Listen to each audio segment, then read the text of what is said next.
आपके साथ प्रिया तिवारी। दिल्ली के जंतर मंतर पर पहलवानों का प्रदर्शन लगातार जारी है। पहलवान WFI अध्यक्ष और सांसद ब्रजभूषण शरण सिंह की गिरफ्तारी की मांग को लेकर ये प्रदर्शन कर रहे हैं। इस प्रदर्शन में बजरंग पुनिया, साक्षी मलिक, विनेश फोगाट जैसे बड़े पहलवान धरने पर बैठे हुए हैं। आपको बता दें कि पहलवानों ने बीजेपी MP ब्रजभूषण के खिलाफ महिला पहलवानों के साथ यौन उत्पीड़न का आरोप लगाया है। वहीं कांग्रेस की महासचिव प्रियंका गांधी वाड्रा भी पहलवानों के समर्थन के लिए जंतर मंतर पर पहुंची हुई है। और आपको बताना चाहेंगे कि इस मौके पर उन्होंने विनेश फोगाट, साक्षी मलिक और बजरंग पुनिया से बात भी की है। पहलवानों से मिलने के बाद प्रियंका गांधी ने मीडिया से बात करते हुए ये कहा है कि जो FIR दर्ज कराई गई है उसमें क्या है, इसकी जानकारी किसी को भी नहीं है। जब ये पहलवान पदक जीतते हैं तो हम सभी ट्वीट करते हैं, गर्व महसूस करते हैं। आज ये सड़क पर बैठे हैं, इन्हें न्याय नहीं मिल रहा है। उन्होंने और क्या कुछ कहा है, आइए आपको सुनाते हैं। दर्ज हुए हैं तो उसकी कॉपी नहीं मिली है किसी को नहीं मालूम अभी तक कि उस FIR में क्या है, कौन सी धाराएं कौन सी नहीं है। जब ये लड़कियां मेडल जीत के आती हैं तो हम सब ट्वीट करते हैं, सब कहते हैं कि हमारा गर्व है। सारे जितने भी नेता हैं हम इंक्लूडेड इसमें, हम सब कहते हैं कि ये सबसे बड़ी बात है, देश के लिए अच्छा है, ये है, इन्होंने देश का गर्व सम्मान रखा है।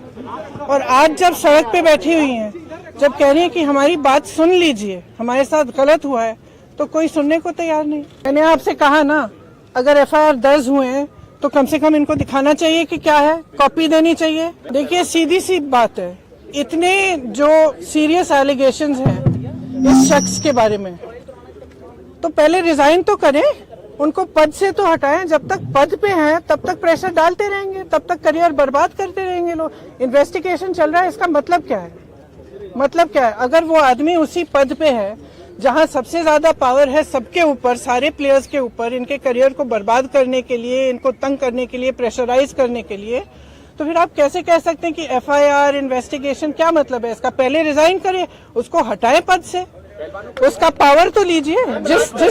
जिस पावर, जिस सत्ता ने उसको इनेबल किया है कि वो ये सब करे, पर पहले वो तो हटाइए। जो मैं सुन रही हूँ, जो मुझे बताया गया है, और मैं पूरी तरह से बिलीव करती हूँ, क्योंकि ये लड़कियां जो है इतनी मेहनत करती हैं, इतनी ट्रेनिंग के लिए, इतने शोषण इनको देखने पड़ते हैं, इतना करना पड़ता है एज इट इज, अपनी फैमिलीज के लिए, परिवार के लिए, देश के लिए, प्रदेश के लिए इतना कर रही हैं, तो कुछ कह रही हैं कि इनके साथ, और एक नहीं कह रही है, बहुत सारी ऐसी लड़कियां हैं जिनके साथ ये सब हुआ है। तो मैं समझना चाहती हूँ, एक्चुअली मैं समझना चाहती हूँ कि सरकार इनको बचा क्यों रही है। प्रधानमंत्री से मेरी कोई उम्मीद नहीं है। अगर प्रधानमंत्री जी को इतनी भी परवाह होती तो कम से कम बात तो करते, बुला तो लेते। फिर से जब आपने मेडल लेके आए तो आपने बुलाया ना, घर चाय पिलाई, तो बुलाइए, बात करिए, बच्चियां हैं। अब भगवान जाने, मैं आपसे पूछ रही हूँ कि भाई इस आदमी को बचाने के लिए इतना सारा क्यों किया जा रहा है, जब इतनी सारी लड़कियां जिन्होंने देश के लिए इतना किया है, अपने परिवारों के लिए किया है, प्रदेश के लिए किया है, देश के लिए किया है, और इतना मतलब पर्सनल संघर्ष है इनका, आप देख सकते हैं। इन्होंने इतना किया है और आप उसको बचा रहे हैं। भाई इनको बचाओ ना। हमारे देश के बारे में ये क्या कहता है अगर हम अपने बच्चियों को नहीं बचा सकते? कि आप भी जानते हैं, हम भी जानते हैं कि कमेटियां क्या होती हैं। बात टालने का काम होता है कमेटियां। हम कमेटी बना रहे हैं, आप कमेटी के साथ बात कर लो, आप, और फिर बात खत्म। यही चाहती है ना सरकार। क्यों? चाहे आप उत्तर प्रदेश के एक गांव में देखिए, चाहे कहीं पे भी देखिए, जब महिला का शोषण होता है तो सरकार मौन हो जाती है, चुप हो जाती है। उस बेचारी महिला को हर जगह जाकर FIR दर्ज नहीं होता, FIR दर्ज होता है तो उसकी कॉपी नहीं मिलती। ये कोई नई कहानी नहीं है, लेकिन इन लड़कियों में इतना दम है, इतना आत्मविश्वास है और इतनी करेज है, ब्रेवरी है कि ये लोग खड़े हैं और कह रहे हैं कि हम ये होने नहीं देंगे। तो पूरा देश, मैं आपको बता सकती हूँ कि प्रधानमंत्री जी पहचाने नहीं पहचाने, इनके मंत्री पहचाने नहीं पहचाने, इनकी सरकार पहचाने नहीं पहचाने, पूरा देश इनके साथ है, पूरा देश। और सिर्फ ये सरकार उस आदमी को बचाना चाहती है। सबसे पहले उस आदमी को उस पद से हटाइए।